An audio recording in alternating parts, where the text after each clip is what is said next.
Tengan todos muy buenas tardes, bienvenidos a una edición especial de su noticiero de Relaciones Internacionales. Mi nombre es Javier Rodríguez. En esta ocasión el tema que abordaremos es el reparto de África, el Congreso de Berlín. Para iniciar en el tema nos trasladamos con nuestra corresponsal Bianca Galeas, quien nos dará un informe sobre los antecedentes al tema. Adelante, Bianca. Una de las exploraciones más importantes que hubo en África fue la de Portugal en el siglo XV. Se hicieron varias expediciones, pero esto no pasó de las costas. Asimismo, en el siglo XVII y XVIII, lo único para que se utilizaba África era para la venta de esclavos y comercio. Sin embargo, a principios y mediados del siglo XIX esto empezó a cambiar, ya que los europeos se aventuraron a investigar más allá de las costas. Los primeros que se atrevieron a investigar fue David Livingstone, Henry Stanley y Pierre Savard de Braxa. Además, uno de los sucesos que tuvo más relevancia en lo que fue la conferencia de Berlín fue la segunda revolución industrial, ya que las potencias europeas necesitaban de materia prima, y en África abundaba mucho la materia prima. De igual manera, hubieron otros dos factores que intervinieron, los cuales fueron el aumento demográfico en Europa y la necesidad de producir más alimentos, al igual que la lucha de potencias europeas por la hegemonía del continente. Conociendo el terreno y sus beneficios, prosiguieron a lo que es la colonización. Los primeros países fueron Gran Bretaña, Francia, Italia y Alemania, aunque también se sumaron otros dos países que fueron Bélgica y Portugal. Esta primera fase de reparto de África siguió un método muy sencillo. Primero llegaron las compañías comerciales para comenzar a explorar los recursos, después los gobiernos correspondientes mandaban funcionarios y militares para evitar cualquier tipo de resistencia por parte de la población local y al final se estableció una administración de gobierno. Desde otro punto de vista, al darse cuenta de lo que estaba pasando con África o con lo que estaba pasando con las carreras africanas, se unió con él el rey Leopoldo II de Bélgica. Su intención era muy personal, era adueñarse de las tierras. Para ello se contrató al explorador Stanley, ya mencionado anteriormente, y lo envió a un país africano, lo mandó al Congo, con la excusa de introducir la religión, la civilización en la zona. La misión de él era conseguir que los jefes de la tribu aceptaran ceder sus tierras al rey de Bélgica. El rey de Bélgica había creado una asociación internacional en el Congo, fundada el 17 de noviembre de 1879, con el objetivo de explorar las riquezas de la zona de su nombre. Pero era una asociación que se creó con la intención de que el Congo pasara a estar en manos de los países belgas. El éxito que tuvo Leopoldo en la jugada del Congo fue una de las causas que llevó a las potencias europeas a convocar las reuniones de Bélgica, puesto que no deseaban que aparecieran otros autores no mencionados. Antes de esa conferencia, las potencias como Gran Bretaña, Francia, Italia, Alemania, Bélgica y Portugal, más el rey Leopoldo de Bélgica, ya habían iniciado con la colonización africana, sin antes llegar a un acuerdo oficial. Francia ya había conquistado Túnez en 1881, además de crear colonias en el Congo Occidental y Guinea. Asimismo, Inglaterra ya se había apoderado del control total de Egipto con las exclusivas comerciales entre Somalia y Sudán. Esos tres países son un buen punto comercial en esa época, tanto marítima como terrestre. Por último, y no menos importante, pero es lo más relevante, se puede destacar el comienzo de este proceso de la conferencia en Berlín, ocasionando tensiones entre todos los países europeos que ya habían puesto control en los países africanos, por lo que se procedió a convocar una conferencia para establecer unas normas que permitieran una colonización pacífica y con restricciones. Entrando de lleno en el tema, la corresponsal Melissa Alvarenga nos hablará sobre los actores involucrados. Adelante, Melissa. Y continuando con esta edición especial, hablaremos un poco sobre los actores que estuvieron involucrados en esta serie de hechos. Y es que a mediados y finales del siglo XV se comenzó a presenciar a los europeos en costas africanas, movidos por el carácter económico, los cuales establecían bases estratégicas con el fin de cubrir las rutas oceánicas y ultramarinas y así obtener una relación más directa con los países asiáticos, siendo Portugal, España y Holanda de los primeros países en el establecimiento europeo en África. Desde ese momento, estos, desde sus bases costeras, se empezaron a interesar por las riquezas africanas, ya que descubrieron que esos poseían oro, minerales, marfil, entre otros productos, y principalmente esclavos. empezando así a intensificar el comercio, además de su explotación económica, pero aún sin penetrar el interior del continente. Seguidamente aparecen las potencias coloniales de Francia e Inglaterra en los siglos XVI y XVII, con los cuales hubo mucha resistencia por parte de las sociedades africanas, los cuales intentaron resistir sin éxito alguno.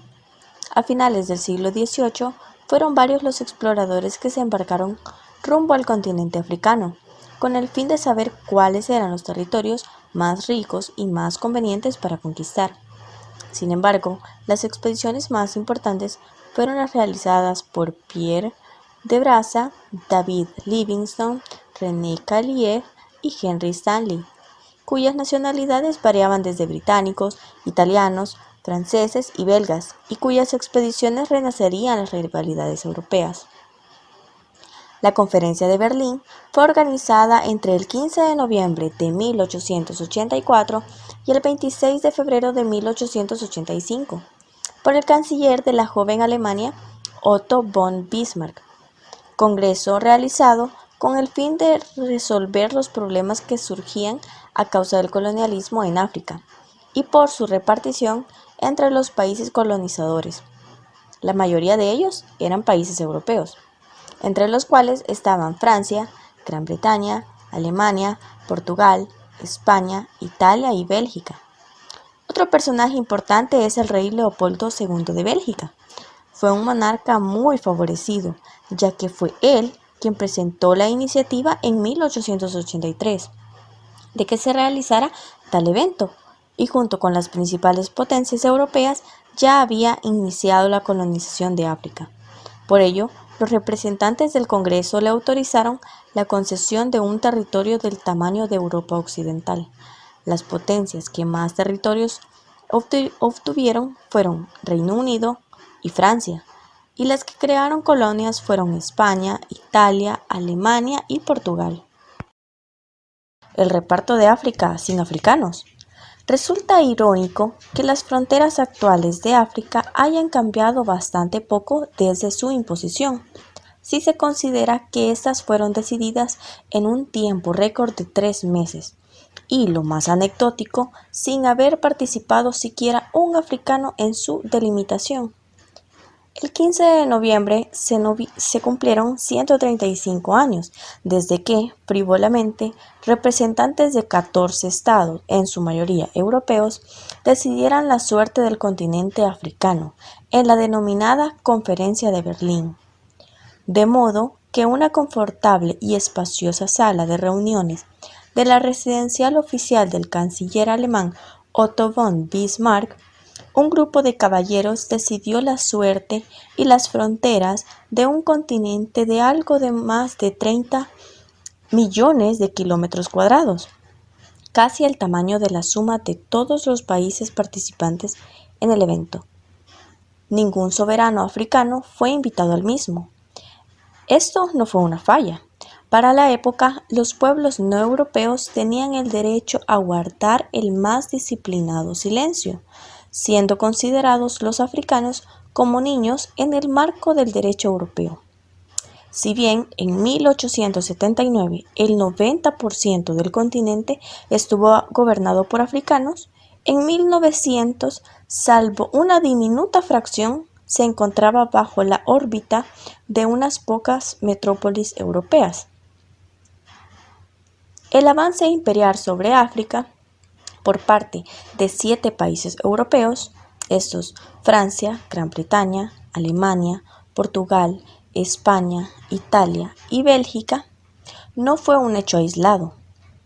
El imperialismo obligaba al reparto completo del globo en tiempos de la paz armada, en el Viejo Mundo, donde los caballeros deliberaban como tales, mientras los conflictos se resolvían de puerta de casa para afuera. La violencia y la ocupación se plasmaron en regiones distantes desde antes de la convocatoria de Berlín. Por ejemplo, en 1858 los británicos, tras reprimir un duro levantamiento popular que llevó más de un año, anexionar casi la totalidad del subcontinente indio al dominio de la gloriosa corona que formaba uno de los imperios coloniales más vastos.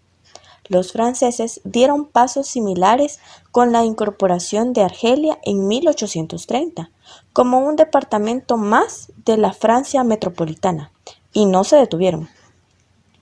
China por poco sucumbe a la presión del colonialismo occidental, bien a finales del siglo XIX.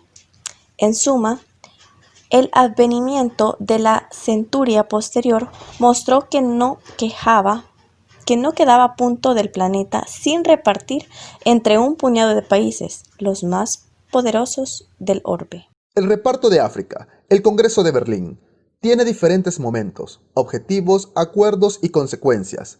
Es por ello que los corresponsales Mauricio Vázquez y Oswaldo Torres nos ampliarán sobre el desarrollo de los hechos. Adelante, chicos. Según Bismarck, el objetivo de la conferencia era promover la civilización de los africanos gracias al comercio europeo en el interior del continente. Pero en esa conferencia ningún representante africano participó, y los intereses o deseos de los africanos eran lo que menos importaba a las grandes potencias. Las potencias europeas se reparten las porciones del pastel, y los que más territorios ocuparon fueron Reino Unido y Francia. Pero otras potencias crearon colonias: España, Italia, Alemania y Portugal. Lo cierto es que, tras el reparto realizado en la conferencia, solo 2 territorios se libraron de la ocupación europea. Esos territorios fueron Abisinia, que hoy es conocida como Etiopía, y Liberia, repoblada por negros procedentes de Estados Unidos una vez abolida la esclavitud. En el marco de la conferencia, los acuerdos que se adoptaron fueron los siguientes: la relativa libertad de comercio en la cuenca del Congo, sus desembocaduras y países vecinos, con disposiciones relativas a la protección de los indígenas, misioneros y los viajeros, además de la libertad religiosa. Se acordó también rechazar la esclavitud, pero a cambio de ello se les hacía trabajar mucho a muy poco dinero, con lo cual roza la esclavitud. Se acordó una neutralidad de los territorios comprendidos en la cuenca convencional del Congo, y por último, la libertad de navegación por el Congo y el Níger. Si bien el llamado a la conferencia tuvo una pantalla formal que disimuló el apetito voraz por repartirse el botín, las motivaciones de los países intervinientes en el reparto fueron múltiples. Pero, fueran cuales fueran estas últimas, en esta verdadera carrera por África, nadie quiso perder su boleto. La consigna fue que los reclamos debían ser notificados a los demás participantes y que las zonas ocupadas debían tener algún grado de injerencia y autoridad previa por parte del ocupante. No obstante, Alemania rompió esta norma junto a Italia. Estados de reciente creación quisieron demostrar que pisaban fuerte en el escenario internacional. En efecto, Bismarck, el hombre fuerte de la conferencia y su anfitrión, fue quien la convocó y a cuyos gobernados les tocó la suerte de recibir territorios apenas explorados.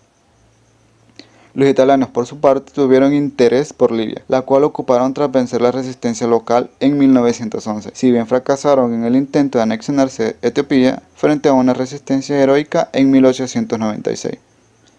Por otro lado, Portugal tuvo la idea de unir sus 2 posesiones hasta el momento ocupadas en forma precaria, Angola y Mozambique, aunque los planes británicos se interpusieron, como asimismo las intenciones de los demás partícipes, en el sentido de bloquear la iniciativa de Londres de conectar África de norte a sur por medio de la construcción de un tendido ferroviario que uniera el Cairo con el Cabo, y que además sus adquisiciones en África Occidental fueron menos de las esperadas frente a Francia. Entre tantas de las pretensiones boicoteadas entre los participantes, una vez más el designio inglés de unir de punta a punta se antepuso la ambición personal de rey Leopoldo II, conocida como rey genocida, soberano de un pequeño estado creado hace poco más de medio siglo y que quiso dejar su impronta como un grande más, lográndolo.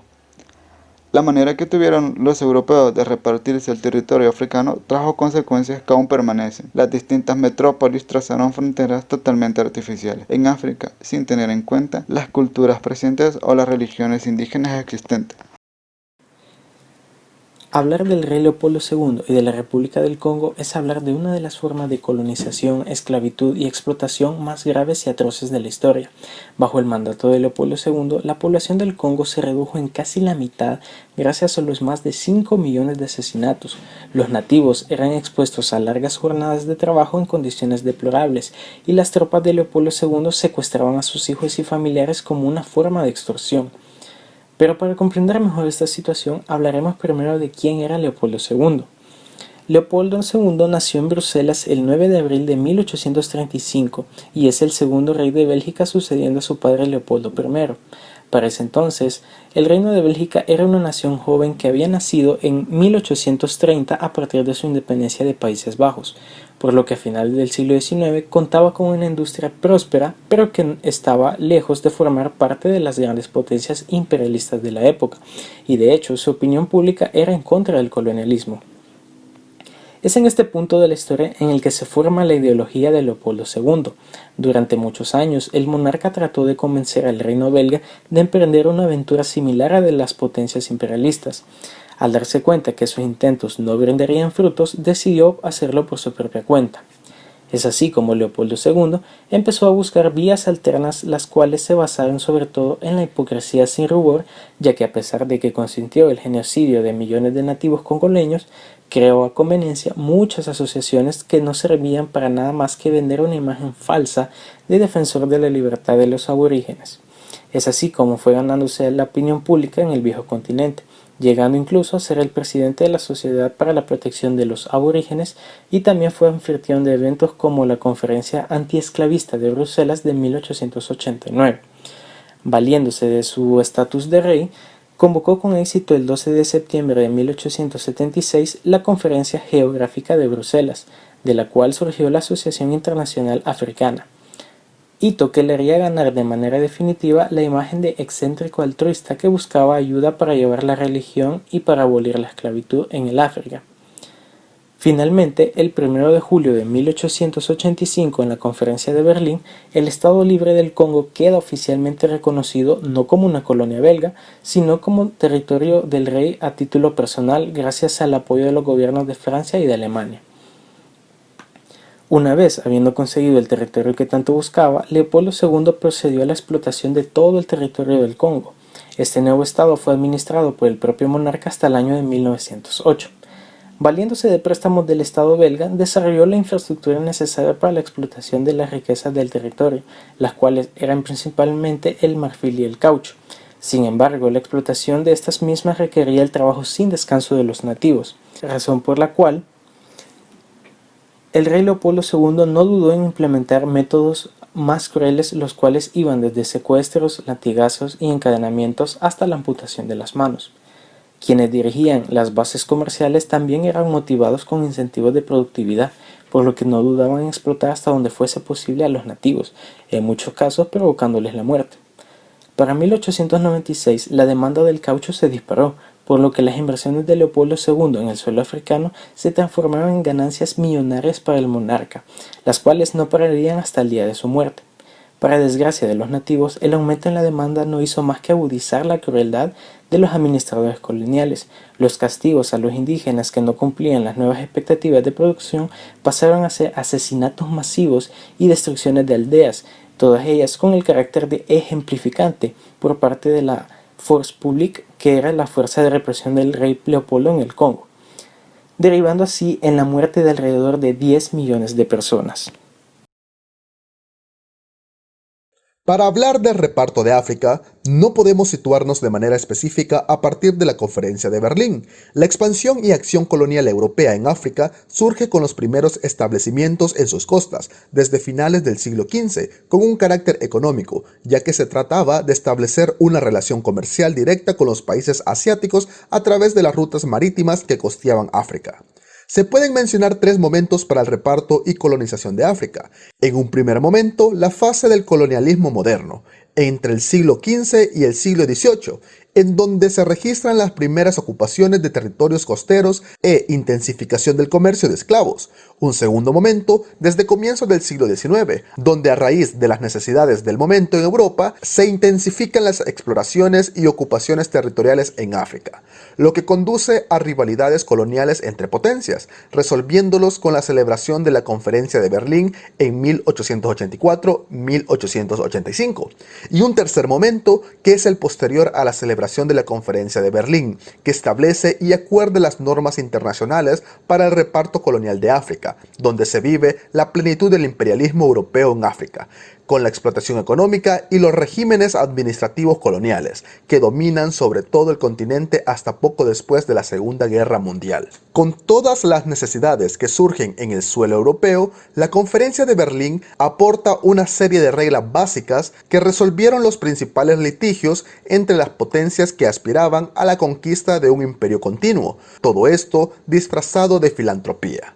Europa, con sus avances tecnológicos, mira en África un lugar sin civilización, y ellos serán los garantes de llevarles civilización a los pueblos. No obstante, eso solo fue parte de la fachada. El fin real fue el dominio de los intereses económicos y políticos de las potencias europeas, en donde el bienestar y opinión de los pueblos originarios africanos quedaron en un plano olvidado, y fue solo la voluntad europea la que decidió por ellos. Es importante mencionar la importancia estratégica de las vías fluviales en esa época, sobre todo del Congo, debido a que la mayor parte del comercio se desarrollaba por esas vías. Parte de los problemas que tiene África se originan en la Conferencia de Berlín y la distribución europea sobre las tierras, en donde no respetaron etnias ni culturas y solo se enfocaron en los privilegios que pueden tener ellos con la explotación de las tierras que ellos mismos se delimitaron. Dentro del estudio de las relaciones internacionales se debe mencionar la importancia, como lo señala el autor Pierre Ronovin en su libro Introducción a la Historia de las Relaciones Internacionales, el valor económico y el estudio de las alianzas dentro de las relaciones económicas. Recordemos que uno de los puntos de la Conferencia de Berlín fue la libre navegación marítima y fluvial por los ríos Congo y Níger. Además, se estableció la libertad de comercio en el centro del continente africano formado por la cuenca del río Congo. El estudio de las alianzas coloniales con la finalidad de proteger sus intereses particulares comerciales nos da un acercamiento de los intereses políticos y el asentamiento de la lucha de poderes y tráfico de influencia. Asimismo, es importante ya que en esta conferencia los países partícipes entran en un diálogo por la disputa del reparto de África. Además, se menciona dentro del derecho internacional el principio de Uti Possidetis Iuris, que estableció que para que un Estado europeo reclame derechos de soberanía sobre un territorio africano, debería de establecer previamente una real posesión sobre ésta. Muchas gracias a todos los que nos acompañaron en esta emisión especial y será hasta la próxima que regresemos con un programa más de su noticiero de Relaciones Internacionales. Feliz tarde a todos.